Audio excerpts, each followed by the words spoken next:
नमस्कार, मैं श्यामगिरी। आप देख रहे हैं टीएफडी इंडिया न्यूज 24। टीएफडी इंडिया न्यूज 24 में आप सभी दर्शकों का स्वागत है। एनडीए गठबंधन में दरार, नीतीश नायडू शिंदे की नाराजगी, मोदी सरकार बच पाएगी? लेकिन यह सब चीजें एक और भी वजह है कि ईरान और इजराइल के जंग में भारत डरा हुआ है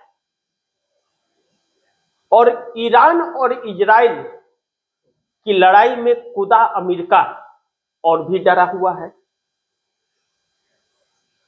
अमेरिकी सैनिकों की डेड बॉडी अमेरिका पहुंचने लगी है और अमेरिका में ट्रंप का विरोध भी होने लगा है। नरेंद्र मोदी के ऊपर हजारों सवाल उठ खड़े हुए हैं और एनडीए गठबंधन में पहले भी दरार था, अभी भी दरार पड़ा हुआ है और उस दरार की खाई एनडीए गठबंधन की बढ़ती जा रही है।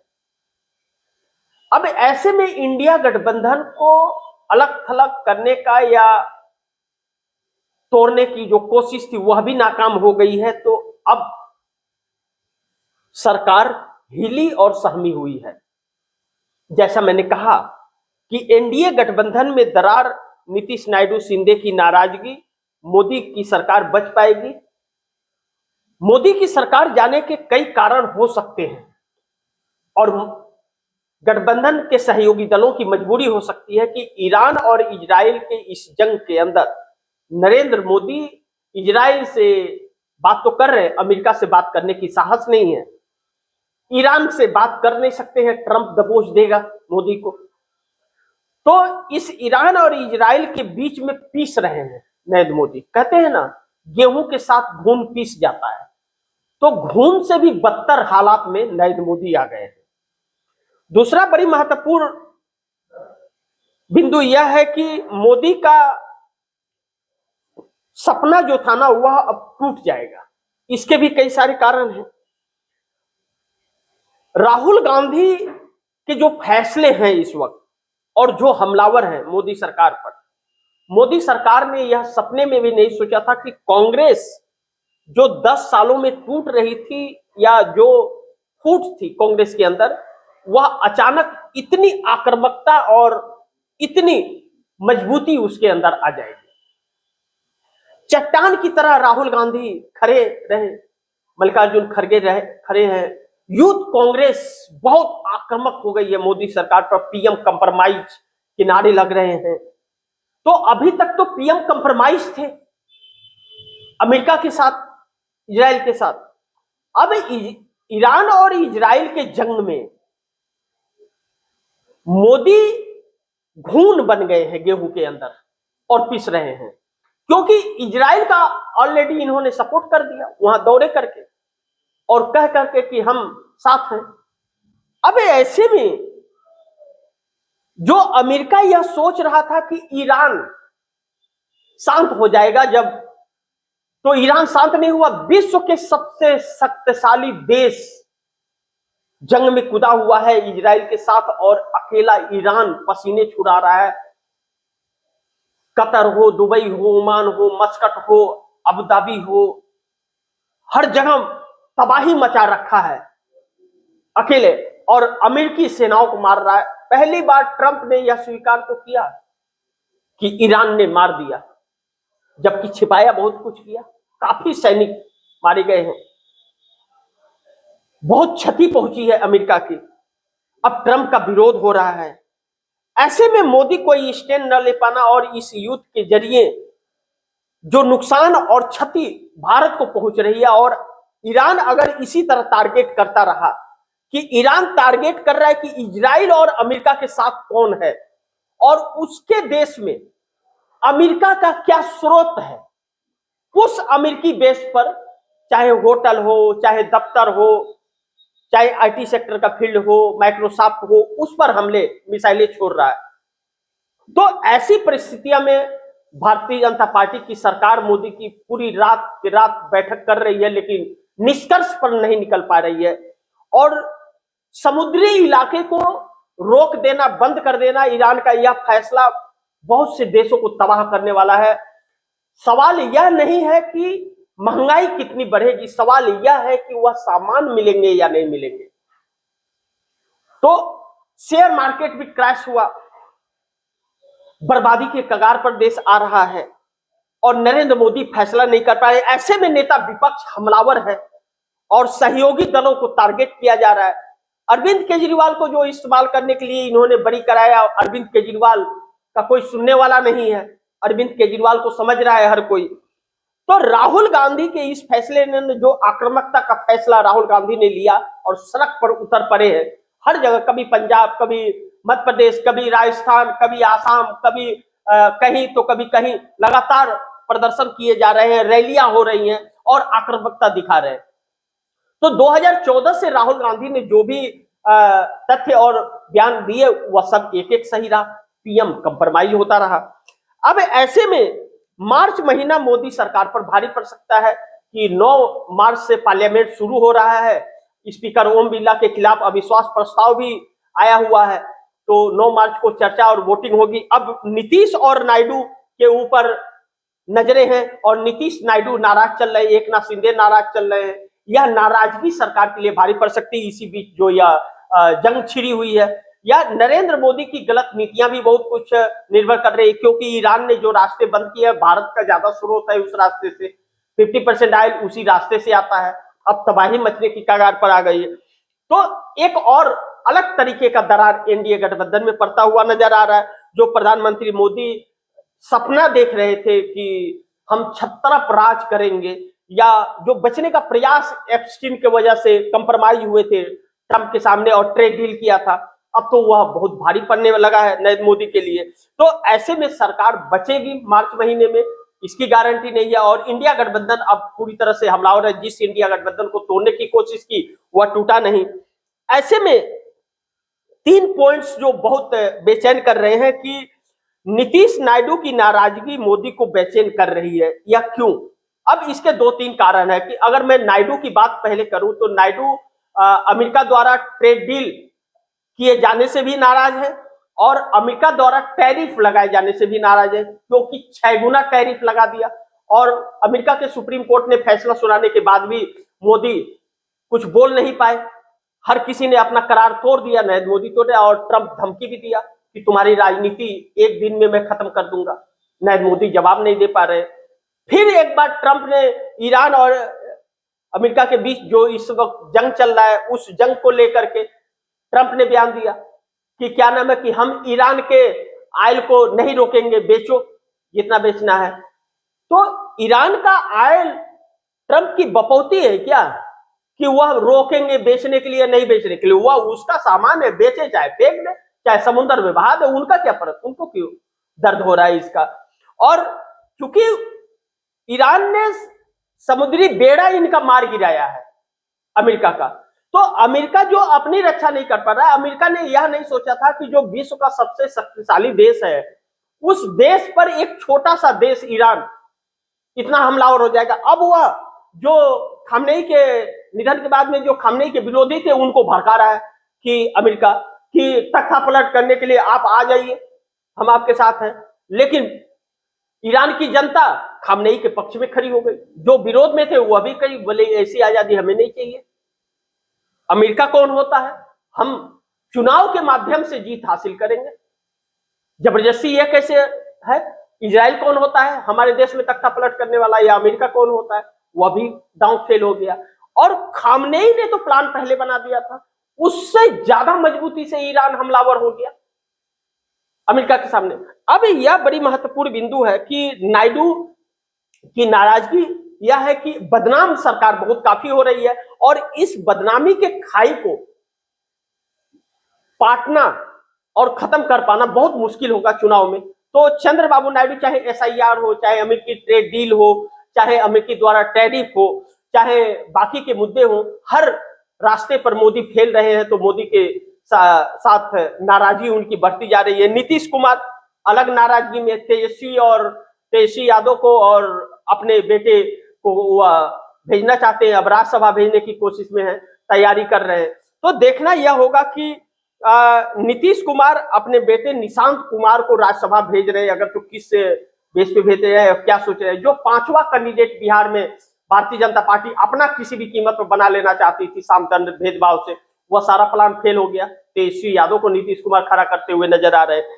तो ऐसे में नीतीश नायडू के को ऑफर भी इंडिया गठबंधन से मिल रहा है, और इंडिया गठबंधन को जो तोड़ने की कोशिश केजरीवाल से की गई वह भी नाकाम हो गई। तो अब नाराजगी और बढ़ गई, और सरकार को डर सताने लगा है जाने का। रात रात बैठक हो रही है इस वक्त भारतीय जनता पार्टी की। लेकिन नंबर 2 पॉइंट्स जो बड़ी महत्वपूर्ण है, एनडीए गठबंधन में पड़ती दरार सताने लगी है, करने लगे इंडिया गठबंधन के तोड़ने की कोशिश नरेंद्र मोदी। अब जब एनडीए गठबंधन के अंदर यह दरार और बढ़ रहा है, तो कैसे सरकार बचे इन हालातों में, क्योंकि बहुत बुरी तरह से फंस गई है मोदी सरकार, और इससे निकलने के उसके पास रास्ते नहीं है। क्योंकि ईरान और इजराइल में जो जंग है, या नरेंद्र मोदी उसके लपेट दिए गए हैं। मैंने कहा ना कि गेहूं के साथ घून पीस जाता है। इजराइल जाकर के नरेंद्र मोदी ने बहुत गलती कर दी, और या ईरान इजराइल का जंग इन्हें ले डूबने वाली परिस्थिति में है। तो ऐसे में इंडिया गठबंधन में फूट डाल दो, तोड़ दो, कि ताकि एनडीए टूटे ही ना। क्योंकि इंडिया में जब फूट रहेगा इंडिया गठबंधन के अंदर, वह एक नहीं रहेंगे तो सत्ता परिवर्तन नहीं हो सकता। तब नीतीश नायडू साथ नहीं छोड़ेंगे। लेकिन यह हो ही नहीं रहा है, यह नहीं हो पा रहा है। मोदी इससे और भी परेशान हो जा रहे हैं। सारी यह परिस्थितियां जो उलझ सी गई है नरेंद्र मोदी की, अब नरेंद्र मोदी अपनी ही पार्टी में बगावत के शिकार हो रहे हैं। अब जिस तरह से एडवोकेट डॉक्टर सुब्रमण्यम स्वामी जिस तरह से हमलावर हैं, लगातार उनके ट्वीट्स और उनके बयान आते जा रहे हैं। यशवंत सिन्हा पूर्व वित्त मंत्री और विदेश मंत्री रहे अटल बिहारी वाजपेयी की सरकार में, वह लगातार कहते जा रहे हैं। जबकि यशवंत सिन्हा ने संन्यास ले लिया, लेकिन सुब्रमण्यम स्वामी तो आज भी भारतीय जनता पार्टी के सदस्य हैं। तो नरेंद्र मोदी सरकार बढ़ रही है, और 240 सांसदों में भी घिरी हुई है। इन्हीं के लोग इनसे नाराज हैं कि कैसे आपकी नीति है। और विदेश मंत्री एस जयशंकर पता नहीं कहां लापता है। वाणिज्य मंत्री अब दिख ही नहीं रहे हैं, मुंह छिपाते फिर रहे हैं। आएंगे कैमरे पर तो कांग्रेस को गलियाने के लिए कि राहुल गांधी गद्दार है, तो देशद्रोही है, कंप्रोमाइज है। खुद क्या है नहीं बता रहे हैं। और जिस तरह से परिस्थितियां चल रही हैं, वह नरेंद्र मोदी के लिए बहुत बड़ी एक संकट उत्पन्न कर रही है। इस बात से इनकार नहीं कर सकते। लेकिन नंबर 3 जो बड़ी इससे भी महत्वपूर्ण है कि राहुल गांधी ने पूरी कांग्रेस को दे दिया चेतावनी, डरना नहीं है मोदी से। राहुल गांधी जहां भी रैली सभा कर रहे, पूरे कांग्रेस को, यूथ कांग्रेस, सभी कांग्रेसी कार्यकर्ताओं को मत कह रहे कि बब्बर शेरों डरना नहीं है, एक कदम पीछे नहीं हटना है, जेल से नहीं डरना है, इस सरकार को उखाड़ फेंकना है, लोकतंत्र को और संविधान को बचाना है, इस देश को बचाना है। यानी कि उनके तेवर कम नहीं हो रहे, और राहुल के तेवर कम न होना नरेंद्र मोदी की सबसे बड़ी हार है। इनको और डर सताने लगता है, क्योंकि यह लोग डरपोक आदमी है। यह मैं नहीं कह रहा हूं, राहुल गांधी ने कई बार अपने बयान दिया कि यह लोग डरपोक आदमी है, अड़ के खड़े हो जाओ, देखो कैसे भाग जाते हैं।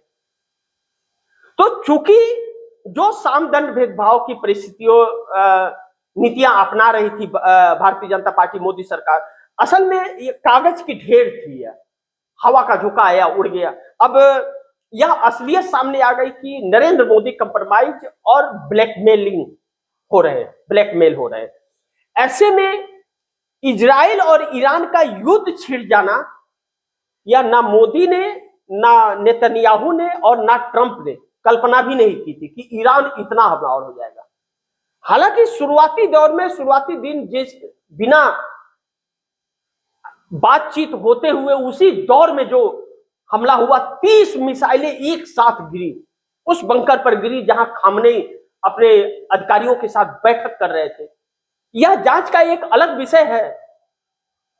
कहा जा रहा है कि आदमी की पहचान भी हो रही है, और पहचान हो गई तो उसे गिरफ्तार भी कर लिया गया होगा कि कोई खामनेई के साथ का व्यक्ति इंफॉर्मेशन दे रहा था, और यह सारा इंफॉर्मेशन 2 से 3 महीने से चल रहा था। उस दिन टारगेट कर लिया गया था कि आज ही टाइम टू टाइम करना है, और 30 मिसाइलें एक साथ में गिरा दी गई। लेकिन वही खामनेई भारत के बहुत अच्छे दोस्त थे। अब उस खामनेई के स्वर्गवास के बाद उन्हें शहीद कहा जा रहा है, और शहीद का दर्जा उन्होंने प्राप्त किया। और काम भी उनके थे, उनके विपक्ष के लोग भी उनके साथ खड़े हो गए। अमेरिका का सपना टूट गया। ऐसे में ईरान और हमलावर हो गया। यह कल्पना कभी भी नहीं की थी अमेरिका ने ऐसी कल्पना नहीं की थी कि ईरान इतना हमलावर हो जाएगा और इतनी सारी क्षमताएं हैं उसके पास कि अमेरिका के पसीने छुड़ा देगा।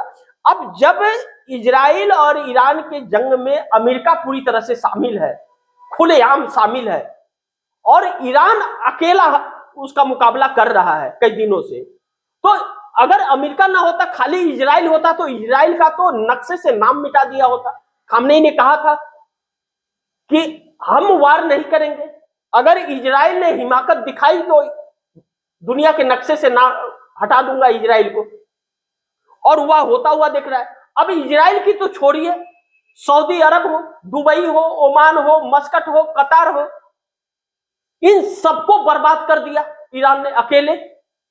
रसिया और चाइना साथ देने की बात कहते, अपने बेड़े भी उतार रखे थे, लेकिन वह नहीं कूदे और ईरान ने अमेरिकी बेड़ा को मार गिराया मिसाइल से अपने। तो यह तो कल्पना नहीं की थी। अब नरेंद्र मोदी जैसा तो नहीं है अमेरिका कि खामनेई चले गए तो कुछ नहीं होगा, वह तो शासन चल रहा है और उससे और आक्रामक हो गया। मस्जिद पर लाल झंडा टांग दिया गया और इसे जिहाद का नाम दिया गया।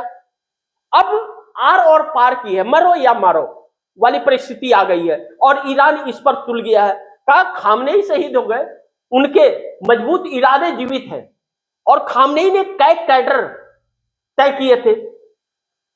खामनेई के बाद दूसरा नेतृत्व, उसके बाद तीसरा नेतृत्व, उसके बाद चौथा नेतृत्व, उसके बाद पांचवा नेतृत्व कई उन्होंने तैयार कर रखे हैं और वह नेतृत्व उन्हीं के विचारों से चल रहा है, उनके मार्गदर्शकों पर चल रहा है। मार्गदर्शन तो आज भी मौजूद है, वो जंग में दिख रहा है साफ। तो अमेरिका अब गिड़गिड़ा रहा है। क्यों गिड़गिड़ा रहा है? अमेरिका ने कहा कि ईरान हमसे बात करना चाहता है, लेकिन ईरान ने ऐसा नहीं कहा। ईरान ने कहा तो हम नक्शे से खत्म करेंगे पहले तो। और जब हर तरफ ईरान ने तबाही मचा दी तो नरेंद्र मोदी इजराइल से बात कर रहे हैं, ईरान से बात नहीं किए। एक संवेदना तक इस व्यक्ति ने नहीं दिखाई जिस देश ने हमारे देश का वर्षों से, दशकों से साथ दिया, और आज इस देश की जनता भुगतेगी। अब भारत में भी, पाकिस्तान में अमेरिकी दूतावास को जला दिया। लखनऊ से लेकर जम्मू कश्मीर, कर्नाटक, सभी जगहों पर लोगों का प्रदर्शन खामनेई के पक्ष में रहा। अमेरिका के विरोध में खड़े हो गए सब। सरकार ने हिमाकत नहीं दिखा पाई छेड़ने की। नहीं तो मस्जिदों के अंदर मंदिर ढूंढती है, कहां है वह जो अपने आप को बड़े बड़े टीका लगा करके मस्जिदों के अंदर मंदिर को ढूंढा करते थे? आए? अब नहीं आएंगे, बिल में ढुके पड़े हैं। और उनका जो 56 इंच सीना वाला था वह सिकुड़ के वह भी बिल में डूब गया है। तो यह परिस्थितियां जो है यह सरकार के पक्ष में नहीं, एनडीए गठबंधन की दरार बहुत कुछ कहानियां बयां कर रही है और इस सरकार की बैठकें इस बात का इशारा कर रही है कि सरकार अब बचने वाली नहीं है। इन लोगों के सारे हाथ पांव फूले हुए हैं। बाकी देखते हैं आगे क्या होता है। जो भी होगा खबरें आप दर्शकों तक लाते रहूंगा। आप दर्शकों की क्या राय है, क्या सुझाव है, कमेंट बॉक्स में जरूर दीजिएगा और गुजारिश करूंगा कि इस खबर को ज्यादा से ज्यादा शेयर कीजिए।